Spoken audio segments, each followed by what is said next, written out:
Hello. So ఇప్పుడు రాజా సాబ్ and కల్కి 2090D రెండు పోస్టర్స్ అయితే రిలీజ్ అవ్వడం జరిగింది కదా. దాంట్లో మీకు ఏది బాగా నచ్చింది? రెండిట్లో ఏది బాగా నచ్చింది అంటే దేని సీక్వెన్స్ దానికే ఉంటది. ఇది ఫస్ట్ ఇది ఉంది కదా, కల్కి వచ్చేసి బాగా యాక్షన్ మూవీస్ అన్నమాట. యాక్షన్స్ లవర్స్ కి బాగా నచ్చుతుంది, ఫ్యాన్స్ కి. ఇంకా రొమాంటిక్ గా ఏదైతే కొద్దిగా యూత్ ఉంటారో, లవ్ స్టోరీస్ ఎక్కువ చూస్తారో వాళ్ళకైతే ఇది సెకండ్ మూవీ అనేది బాగుంటుంది అన్నమాట. సో ఇది మారుతు గారి డైరెక్షన్ లో వస్తుంది కాబట్టి లవర్స్ కి బాగా నచ్చుతుంది. ఆయన స్టోరీ కూడా బాగా రాస్తారు, సినిమాలు మూవీస్ బాగుంటాయి. సో ఇలాగే ఇది కూడా బాగుంటుందని నేను ఆలోచిస్తున్నాను. నాగశ్విన్ గారు లాస్ట్ టైం చూసినట్టయితే మహానటి లాంటి బయోపిక్ తీశారు. సో ఇప్పుడు యాక్షన్ సీక్వెన్స్ లో వచ్చే కల్కిని ఎలా హ్యాండిల్ చేయగలుగుతారు అనుకోవచ్చు? ఆయన వచ్చేసి మంచి డైరెక్టర్ గారు. ఆయనకి ఆయన సినిమాలు కూడా నేను బాగా ఫాలో అవుతాను. ఆ సినిమాలో ఆయన బాగా చేస్తారు. సో ఎక్స్పెక్టేషన్ అనేది పెట్టుకోవచ్చు. ఆయన ఫ్యాన్స్ కి హర్ట్ చేయరని నేను ఆశిస్తున్నాను.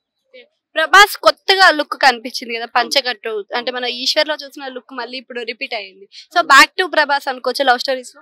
అనుకోవచ్చు, ఎందుకంటే డెఫినెట్ మన డార్లింగ్ సినిమాలో కూడా ప్రభాస్ గారు బాగా స్టైల్ గా కనపడతారు.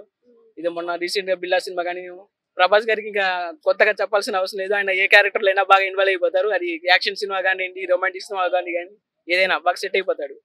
అది అన్నమాట. లైన్ గా యాక్షన్ మూవీస్ చూసిన వాళ్ళు ఇప్పుడు లవ్ స్టోరీని తీసుకోగలుగుతారా? అంటే ఎప్పుడు యాక్షన్ మూవీ చూస్తే మా జనానికి బోర్ కొట్టేస్తుంది. అప్పుడప్పుడు ఇలాంటి లవ్ స్టోరీస్ కూడా యాక్షన్ మూవీస్ అన్ని కలిపి చూస్తేనే బాగుంటుంది. అంటే ఇప్పుడు మనకి పాన్ ఇండియా లెవెల్ లో రాబోయే కల్కి మూవీని చూసుకున్నట్టయితే దాంట్లో అమితాబ్ బచ్చన్, మన కమల్ హాసన్ గారు కూడా ఉన్నారని వినిపిస్తుంది. పాన్ ఇండియా లెవెల్లో వెళ్ళే ఈ మూవీలో కోలీవుడ్, టాలీవుడ్, హాలీవుడ్ మూడు కలిసే అనుకోవచ్చా? అమితాబ్ బచ్చన్ వచ్చేసి హాలీవుడ్ అనుకోవచ్చు, కోలీవుడ్ వచ్చేసి మన కమల్ హాసన్ గారు, టాలీవుడ్ వచ్చేసి మన ప్రభాస్ గారు, ముగ్గురు మిక్స్ అయ్యారా?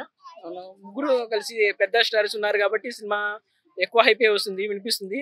సో ఇది కూడా మంచి ఒక హిట్ కొడుతుందని, బాగా బాక్స్ ఆఫీస్ బద్దలు కొడుతుందని నేనైతే అనుకుంటున్నాను. డెఫినెట్ గా మా సినిమా అయితే బాగుంటుంది.